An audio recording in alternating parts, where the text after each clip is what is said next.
Hi, good morning. We're going to go ahead and get started with our next session.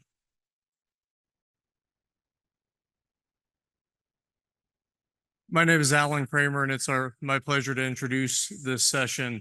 I serve on the medical advisory board for the ASF, and unlike all of the brilliant physicians who are on the board, myself and one other individual are health system administrators. And our role on that is to try to help the ASF navigate all the complexities of an academic medical center and do what they can to be able to get trials going within locations. And so I appreciate ASF inviting us to be on the medical advisory board and the trials that are taking place. So it's my pleasure to introduce Dr. Karen Erickson, who's the director for the Center of Literacy and Disability Studies and the Yoder Distinguished Professor in the Department of Health Sciences at UNC Chapel Hill. She's going to be giving us a presentation on the relationship between cortical visual impairment and communication. Dr. Erickson.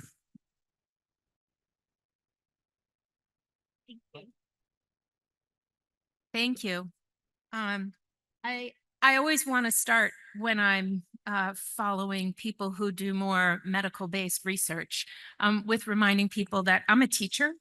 I'm a very proud special ed teacher who spent many years in the classroom working with children with pretty complex multiple disabilities, and was started doing it long enough ago that many of the children that I worked with back in the 80s and early 90s had unspecified diagnoses because we weren't good at figuring out exactly what the root cause was until recently. And so my first known interaction with an individual who had a diagnosis of Angelman was in 1993 in the context of a summer camp.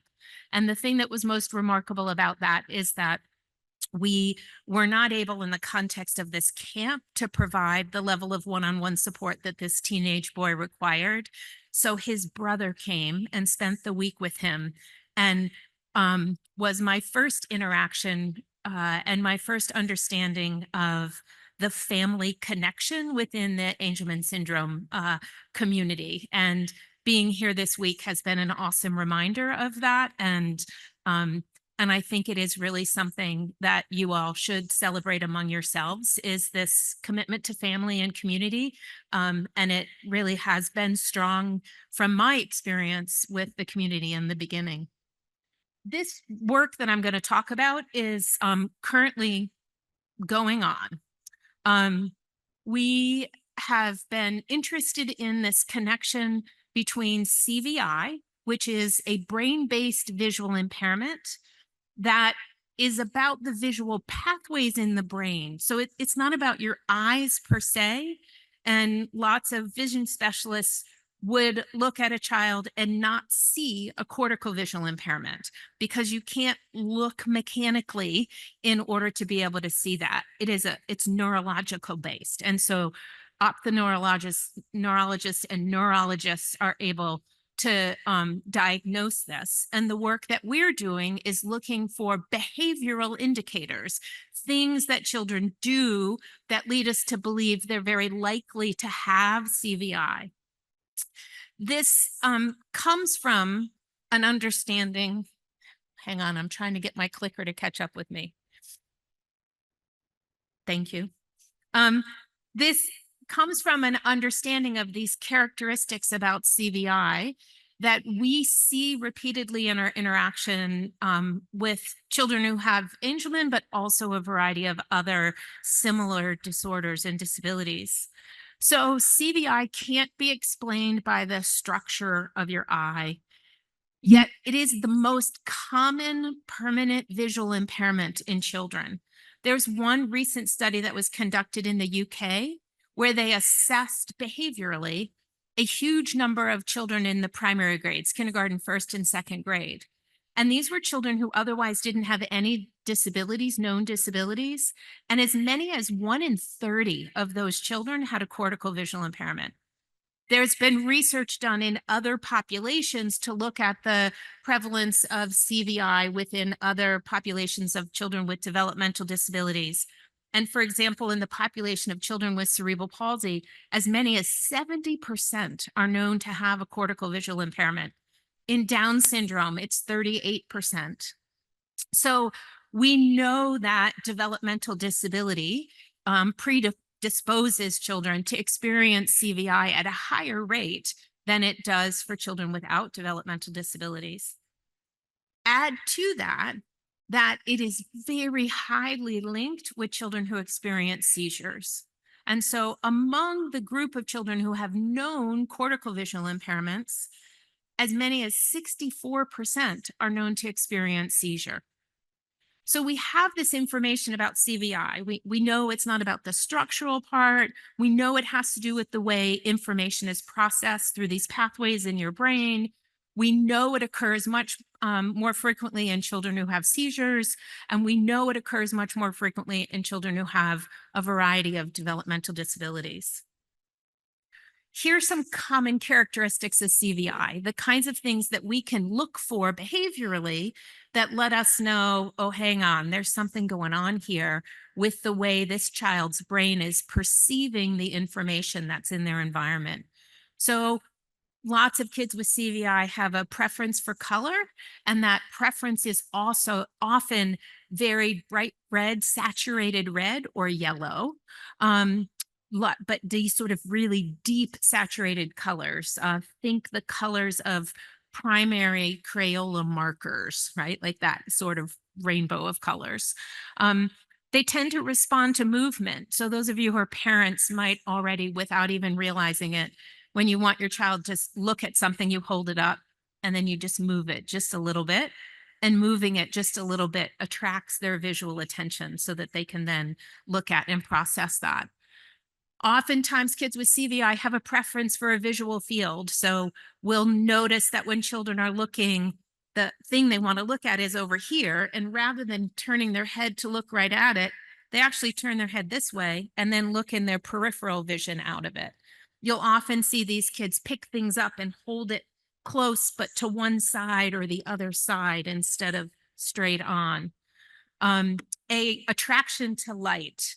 Uh, uh, Oftentimes it's not just light sources, but if you put a ceiling fan with a light, now you have movement and light combined. And so lots of visual attention to that movement and light source.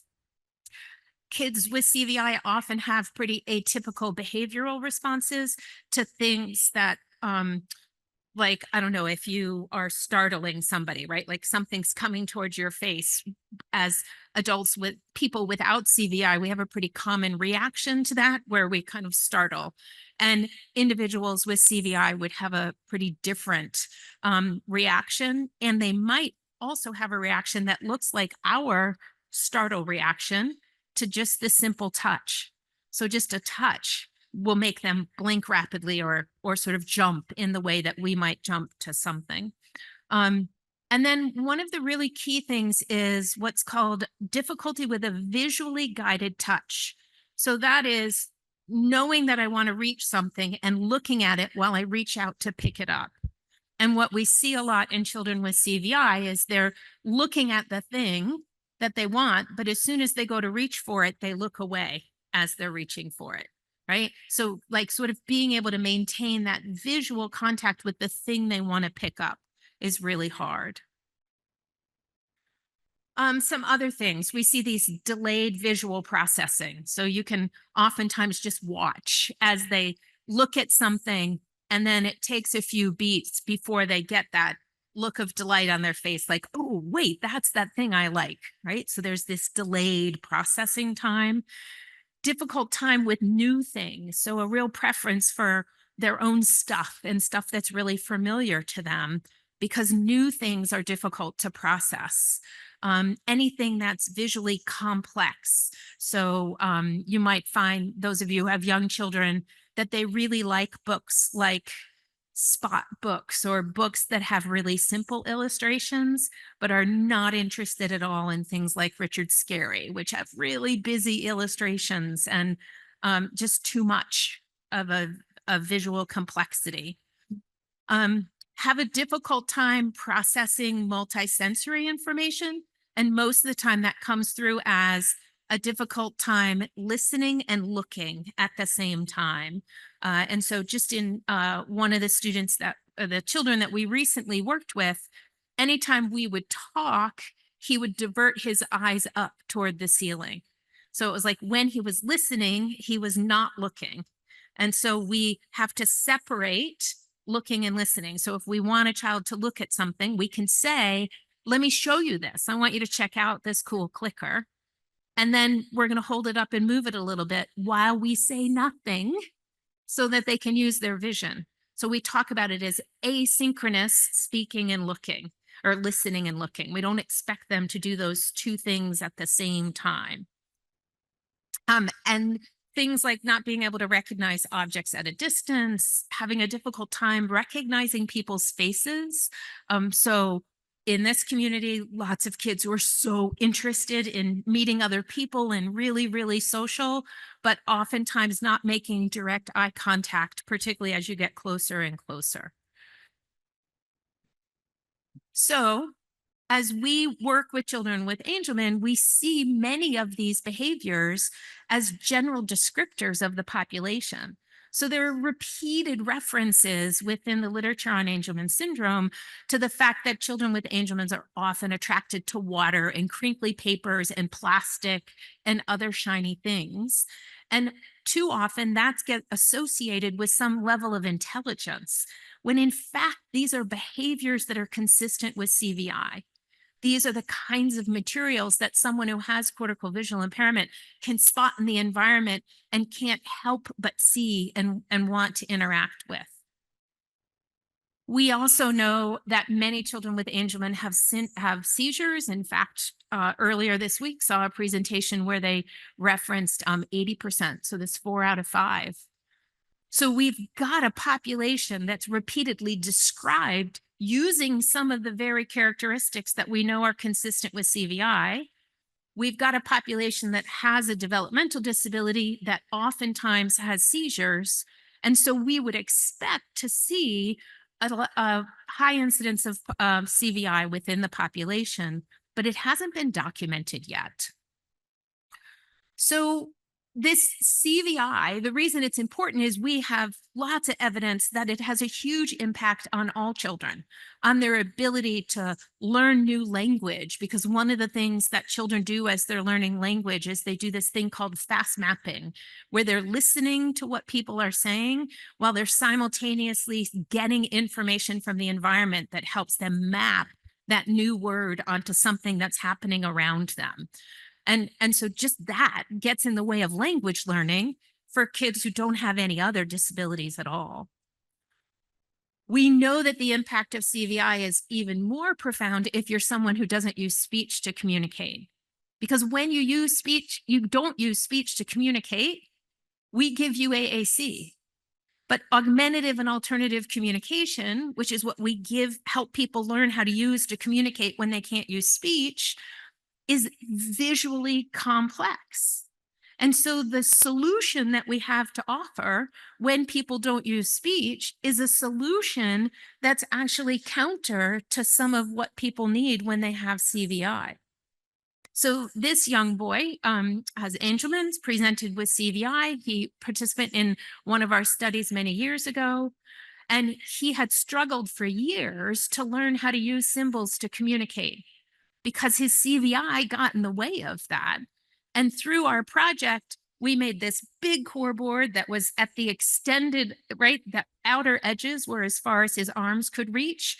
That's a piece of plexiglass that covers the whole table, because if there was a laminated piece of paper he could get, he would crinkle it, eat it, and throw it across the room. That's what he did. But when we put this huge piece of plexiglass over the top of it, and he couldn't reach the edges of the plexiglass, my first day of interacting with him, he was linking 2 and 3 symbols together to be able to chat with me about the games that we were playing. And so by making it bigger, we got rid of some of the visual complexity. By putting it under this plastic, we made it so that it didn't offer the distraction of laminated pieces of paper. By making those cells big enough that he didn't have to isolate a finger, he pointed with his whole fist. we were able to realize that the problem wasn't that he didn't understand how symbols worked. The problem was that this visual and the motor parts that come along with it were getting in the way of him being able to use that. He graduated over time to being able to use a standard augmentative and alternative communication device. And he would literally death grip on the top of the device in order to stabilize his hand. And then he used his thumb to be able to press symbols. But that didn't happen until we had had lots of this other experience. So most of the time, AAC is really visually complex. And so we repeatedly see children with Angelman who will visually explore one of these, but then when they go to select what they want, their head turns away. And so they're just getting sort of in the right area, but they're not able to get the exact one that they want. Um, they're oftentimes showing us off the device that they know what the symbols mean, but when they're on the device in the context of all of the other symbols, they can't visually manage the complexity of it. So what we're trying to do is figure out what is the prevalence of CVI? Can we estimate that within the population? If we have better understanding of how much this is occurring, could we get it mentioned way earlier, like maybe at the point of diagnosis? Because one of the things we know with CVI is the earlier intervention takes place, the better the outcomes are. So can we get people understanding that this is something that you have to be looking for? So we want to know the prevalence of it. But we're also really interested in this relationship between CVI and communication. And so, do kids who have CVI, are they the ones who are consistently having poorer outcomes with AAC? And the kids who don't have CVI are the ones who we're seeing who are having much better outcomes. And can we then, if that's the case, what are things that we could do to think differently about the way that we're creating AAC solutions for children who need to have an augmentative and alternative communication solution? So the Angelman Syndrome Foundation, just before the pandemic, funded us on two separate projects that we're continuing to work on now because it was really hard to work with people during the pandemic. So this week we have a suite in the hotel and we're working with children. I see a couple of the families in this room, and thank you. We still have slots this afternoon and tomorrow morning if anybody else has a child between the ages of 5 and 18 and you're interested in participating. So we're doing a direct assessment, a behavioral assessment in order to look for risk of CVI. And we're interviewing parents about vision and communication. At the same time, we have a large sales survey going on. We have about a tenth of the responses that we need overall. So I'll show you a QR code for that also and hope that you'll follow up. In the survey, we're looking at this relationship between communication and risk for CVI. And in the direct assessment, we're looking at the relationship between CVI and communication, but we're also looking at how solid parent reports are. And probably no surprise to the people sitting in this room, parents, you're really good. You know. And so we ask you the right questions, and your answers are helping us so far be right on target. When you think there's a risk, we're finding it, and we're researchers. So we have separate people interviewing the parents. We don't know what they're saying from the people who are assessing the kids. But when we're then analyzing that data afterwards, so far, it is really solid that when parents answer a set of questions in a particular way that suggests the child is at risk for CVI, we're finding that same thing in our direct assessments. Boy, is that going to be important if down the road we can ask parents a short set of questions and be able to at least rule out or to suggest, hey, we need to do some follow-up here. So our survey right now, I have complete data from 71 families. We have about 110 incomplete responses. And so just to share some preliminary evidence, we pulled the complete responses out to be able to show you sort of what we're seeing. And this slide just lets you know that it's a pretty representative sample so far. It's not just the United States, it's any parent who is comfortable enough in English to respond to the survey. We're opening it up to them.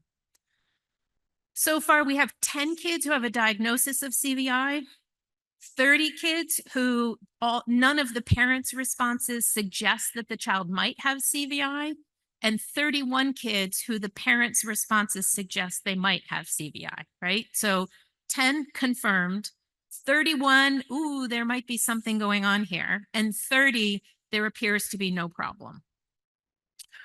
When we then start looking at the parents' responses, here's some of the things we see. So when kids have known CVI, 80% of their parents are answering questions that indicate they're concerned about their kids' vision. That drops to 48% of the students who their responses are suggesting risk, which is very different from the 23% when there's no risk. Does your children notice things that move more than don't? Among the known CVI, it's 77.8% say, yeah, they notice that more. It goes up even higher among the parents who don't have a diagnosis yet, but their answers are letting us know there's some concerns here.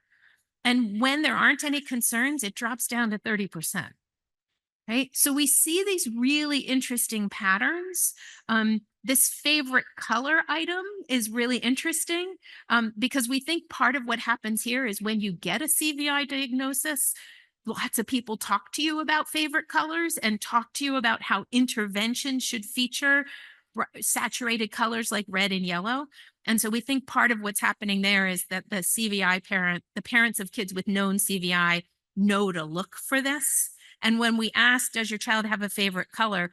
The most common color is purple. And it seems like that's more of, do you want to wear your purple short or your pink shirt, as opposed to, do you have a visual attraction to a particular color, right? So that might be a survey item issue.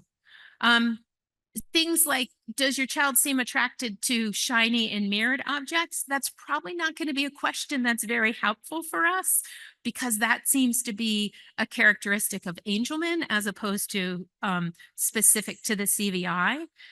Ceiling fans and lamps, again, like that doesn't seem to offer us the same differentiation. These numbers may change dramatically as we get closer to 1,000, but we're starting to see some trends here. Right? The positioning their head to look at something, huge differences between at risk or known CVI and known CVI with the sort of, so when you see a child who regularly is sort of looking in a different way when they're trying to explore something, that's really an important thing for us to be paying attention to. It seems to be a differentiator. For us, we're then interested in the very clinical, so what does this mean in terms of communication? And what we find is that for children who have a known CVI, they're oftentimes also getting AAC. So 80% of those children have access to an AAC device that is their own personal device. And it drops down to 65% for students who are at risk for CVI. And it's a little higher when they don't have any questions at all. So they're not enough different right now for us to make any conclusions, that's for sure. But we are starting to see these trends and patterns. We also look at communication, and what's most important in this slide is the bottom line. So in this communication matrix, we ask parents 24 yes/no questions about the ways that their children communicate. And then based on any question that they say yes to, there's follow-ups about what are the behaviors that your children use in order to do that. And we see dramatic differences. If you have known CVI, you're only getting 58% of those questions. If you're at risk, it goes up to 59%. And if there's no risk, it's 71%. And so what we're seeing is that CVI seems to be having this negative impact on communication outcomes. And as a director of a Center for Literacy and Disability Studies, who's a teacher by training with a PhD in literacy, my life is about communication. Vision is important to me because of the connection to communication. And so when we see this kind of trend, this is important, and it helps us know that we have a lot of work to do to figure out how do we support communication among individuals who have CVI. Just really quickly, we are hoping to work with a total of 30 kids between 5 and 18 over time. As of yesterday afternoon, we've hit 14. Right now, my team is back in the room assessing number 15, and we'll celebrate being halfway there. Among the 3 who we've already assessed, they're 6 and 7 years old. One has a diagnosis of CVI, the other 2 do not. I don't know what the weird font is about. Sorry about that. That is a lowercase italicized N with an equal sign. But here's what we see. So only one of these children has a confirmed diagnosis of CVI, the very first participant. Yet all 3 of them present with behaviors that are highly suspect of CVI. And across the group of children that we're working with, there is it's not universal. We certainly have worked with kids who we have no concerns whatsoever, but consistently we're finding the children that we're working with who are falling into this phase 2. It's not super severe CVI, but they're having behaviors of CVI that are getting in the way of them processing the world. So, if you're a family member, we would love for you to complete our survey. This QR code and link takes you to the survey that we're doing. And if you happen to be here at the conference and you have a child who's 5 to 18 years old and you've got an extra hour to spare this afternoon or tomorrow morning, catch me when I'm done. And I would love to tell you how about our open appointments that are available this afternoon and tomorrow. So I'll stop there and see if you have any questions. If you have questions, could you come up to the microphone? Yeah. Yes. Thank you. We'll go ahead and take one question and then have to move to the next session.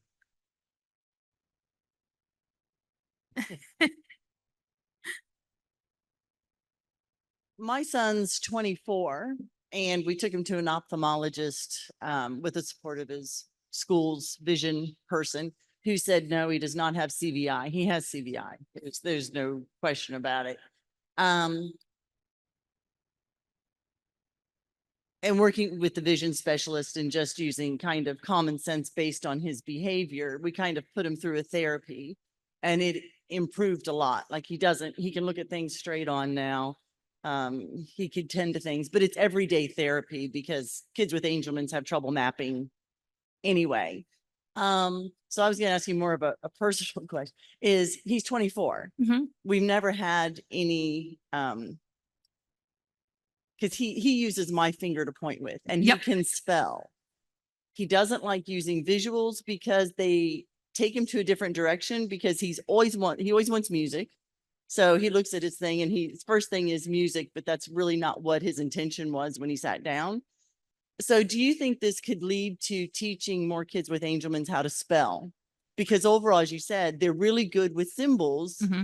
It's just accessing the symbols. So if they can access that, because Yeah. he largely taught himself to spell with some background watching Between the Lions. Yep. All the time. Yeah. Because he loves words. Yeah. And that's another reason why he doesn't want to use a visual. He doesn't want somebody to tell him the word he wants. Uh-huh. He wants to tell you the word that What he wants. Yes. Yeah. Yeah. So the short answer to your question is yes, I believe absolutely that literacy is a potential outcome. And particularly if we're focused on the uppercase letters of the alphabet, there's only 26 for you to learn to distinguish from one another. And with those 26 letters combined and recombined, you can say anything you want to say. And so in our work around kids with CVI, one of the things we're doing is taking a pretty heavy literacy emphasis using standard print literacy, because we can remove lots of the visual complexity. And one of the things with CVI is once things are familiar, you do better at perceiving those things. And so I can teach you 26 letters. 26 is not a huge array. They can become very familiar to you so that you don't struggle in order to perceive them. And then I can teach you the skills that are required to be able to combine and recombine them to read and spell. And so that's the pathway. That's our long-term goal. That's where we're headed. And we're teachers. So we're kind of doing this work in the context of our schoolwork and our classrooms, figuring out what is it that eventually comes into the research that we do, right? Like, how does that get packaged in a way? But the story that you've told makes perfect sense to me. And I would be interested in seeing what are some strategies that allow your son to point on his own to letters in order to type, because people will always question the veracity of his message if he's taking your hand to point. And so I want him to have that voice that doesn't require that, just so that the things he has to say, people don't question them. So can I talk to you more after Yes, this? sure Because can. the- Yep. All right. I would say that when I look at the scheduling appointments with people, Mhm. I don't see on the list of people probably going to do that. Where are they supposed to schedule? Yeah, so you would have gotten that in a different set of email from the conference. And so I have something in my pocket I can hand you when I'm done. Yeah, I'm not doing consults. That's the difference. So that must be what the issue is. We're doing research while we're here, so we're collecting data as opposed to having my name on the consult list. That must be what the difference is. Because this person and the Commission for the Blind are the two people that make the biggest difference in my child's life.